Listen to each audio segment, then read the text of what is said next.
Okay, so we are on day 2 out here at the Brookstone. Got the folks from LCI still out here.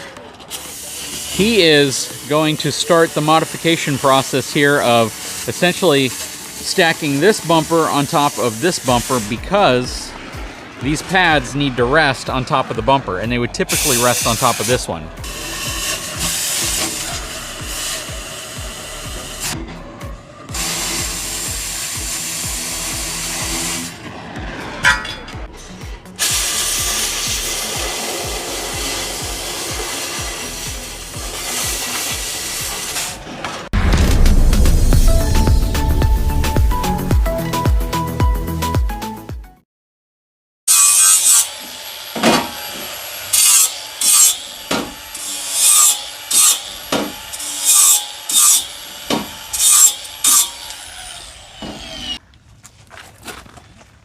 Okay, we need as many opinions on this as possible. What do we think?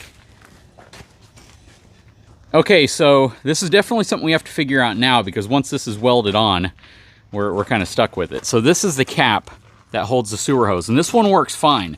And as you can see, it takes up less than 1/4 of an inch, more like maybe 1/8 of an inch of space right here. Now I have some caps that can go on here, which I'm going to use as well.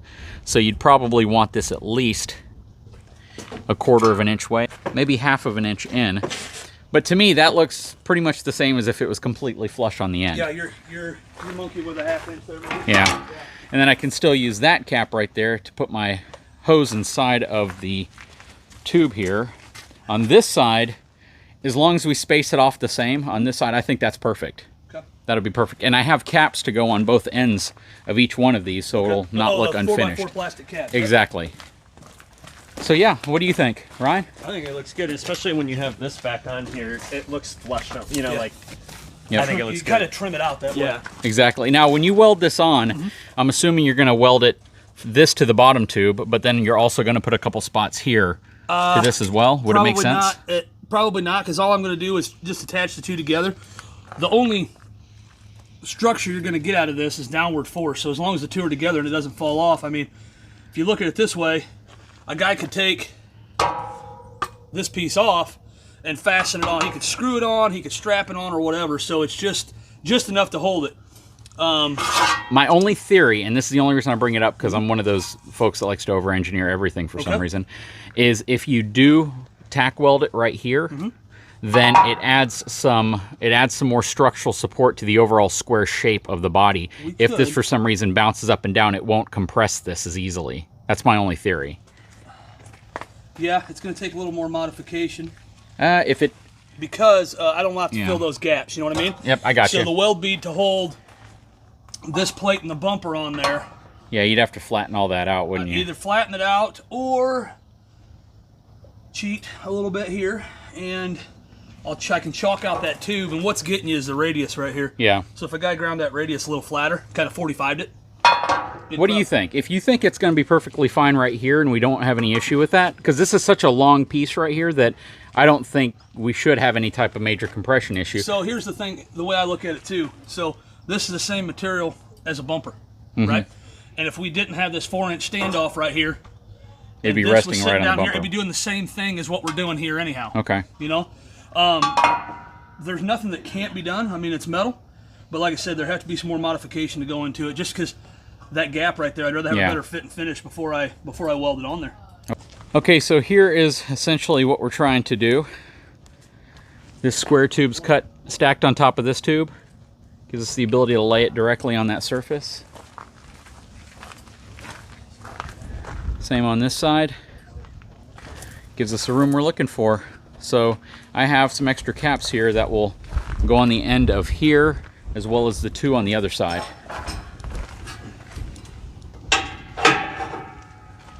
And that's what it looks like up. Yeah, I think we're in good shape. So it's really just welding and painting and putting the caps on and seeing how it looks. I need to order 2 more of those caps so I can put them on the insides as well. And this will still fit too. And that will still fit once this cap is on. So that's kind of the purpose. So that'll go there. And then this cap will essentially be permanently on here. Well, actually, you'll take this one off first so you get around the lip. But yeah, it'll sit in just a hair so this can still fully seat and the magnets can hold. Very good.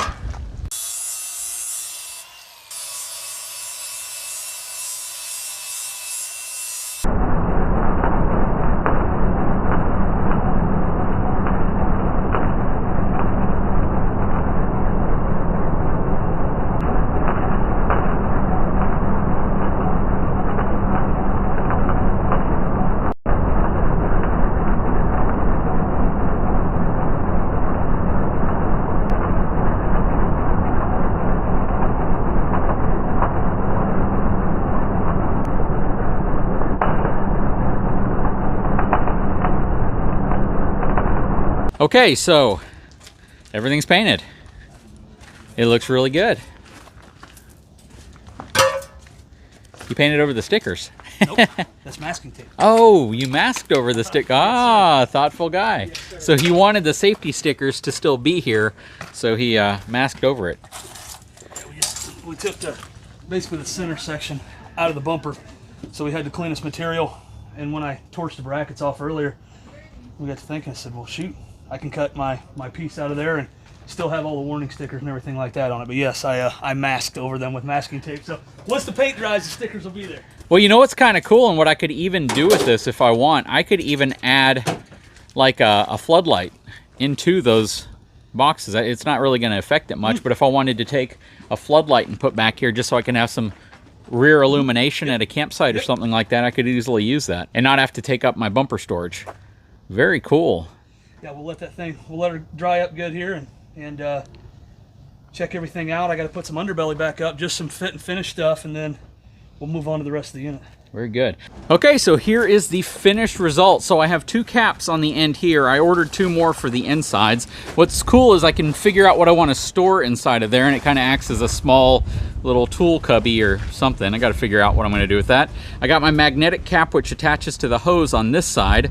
So we'll have the hose over here. The other side, which had the other little screw-on reducer for the actual sewer connection at a campground, I'm going to put that inside in my sewer bin because it never really held well anyways. So I didn't really want to keep that out here anyway. So yeah, that'll go inside. But this is what it looks like. Pretty cool, huh? I don't think it looks bad at all. You know, we were talking about, you know, if you're walking around an RV dealership lot and if you saw something like this, what would you think? I don't think most people would realize that this was done to clear the 50 amp connector, and they might think that it was just done to look cool because it's a more beefier looking setup overall. Once I put the caps on the inner sides of these tubes, it'll look more finished off, but it definitely adds a bit more structure, and he welded it even on the top going to the actual rails right here. So this is a really, really nice setup. It's going to add, again, more structure, and it didn't change, at least he told me it did not change the, I think, 350 pound rating for this LCI tailgate storage system. Now, on most RVs, you could probably add this without doing what we did because your power connection is going to be on the side. But let me qualify that by saying this is designed for an RV with a bumper. If you don't have a bumper, it's likely you're not going to have the rails coming back that you can attach this tailgate storage system to, and you would either have to have them added on or fabricated so you could attach this system. The reason why I like this system is because we like to go mountain biking, and it's important to have a secure way that gives you peace of mind when you're carrying mountain bikes around. I like the hitch receiver, but I think the failure point there is the actual bike holder you put inside of it, because the bike holder itself needs to be rated to use with a fifth wheel behind a unit. So there are very, very few of those that are on the market that actually have that rating, and instead of doing that, I would rather have this solid platform that has these crazy 3/4 inch thick pins that goes down in place, and then we simply take the bikes, put it on there, secure it to this incredibly robust rack, and we're good to go. So that is the reason behind this. And again, this is an LCI product.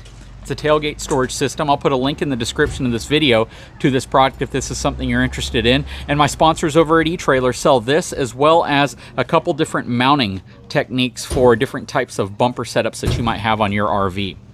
Very, very cool. And the entire system can be had for, I believe, right under $1,000 with the mounting brackets and everything included. So we're going to move on to the next project. Definitely a very, very welcome addition to the RV. Okay, so these are the shackle hanger reinforcements that he'll be installing. and they essentially just sit on the frame like this between the shackle hangers, and they add a bit more of a connection between the shackle hanger assembly and the frame rail itself. There's going to be 3 on each side because you got 3 shackle hangers. You got 1 in front, 1 in back, and then 1 in the center for your equalizer. These come on a lot of your heavier fifth wheels, so this is a feature that is spec'd into the frame, and I think the determination on whether they're needed or not is based on gross vehicle weight rating of the trailer, because if you have a trailer that has like a 20,000 pound GVWR or even like a 17, 18,000 pound GVWR, these technically would be spec'd in. The challenge we had with this Brookstone is it normally would have like a 15,000 pound GVWR. But because of all the things we did to this specific unit, it has a 17,500 pound GVWR. So had they known that going into this, they probably would have spec'd it with a frame that already had the reinforcement. This was actually a reinforcement that was added to the version 1 Brookstone that I originally worked on. And we were going to try to get this added while the RV was being worked on at the factory, but it was just one of those things that ended up not making it onto the list. So we're doing it here today. Matt, is this something that a lot of people get added on, or when do you typically install this on an RV? Aftermarket. So on the aftermarket side, my kind of rule of thumb and the way we do it out in the field is if we mess with an axle hanger of any way, shape, or form, we put the reinforcement. Oh, you just go ahead and add it. Yeah. I keep 30 or 40 of them on my truck at a time, and you know, if this is going to be a little different because there's nothing that we need to remove to do this, I'll put some stuff down to protect the road armor from weld spatter and things like that. Typically, it's a repair then. It's one of those things that if I'm going to take the time to drop the axles from under the unit, it takes me a little bit of time to add those in there to give it some reinforcement. Got it. It's like I said, it's just one of those things that's kind of a rule of thumb for us out in the field. That's what we do. And have you seen, I guess, a significant improvement in terms of overall performance and life out of a hanger? Or I guess when you typically see it, it's already broken. Yes, sir. So, yes, sir. You know, this is just going to prolong it and repair it. Well, yeah, absolutely. And the best I can speak to that is that I've never had to go back to one that I've put reinforcement clips in. Well, there we go. All right. There we go. All right, brother. Well, I'll let you have at it, and then we'll follow up when you're done. All right, sounds good. Okay, so I've just been informed that he is pretty much done. Check that out. Just finished spray painting it. You can see the triangle shape going inside. Yep, you can also see it right there. And on that one as well. Very nice. That is a lot of peace of mind in a small little bracket that was installed.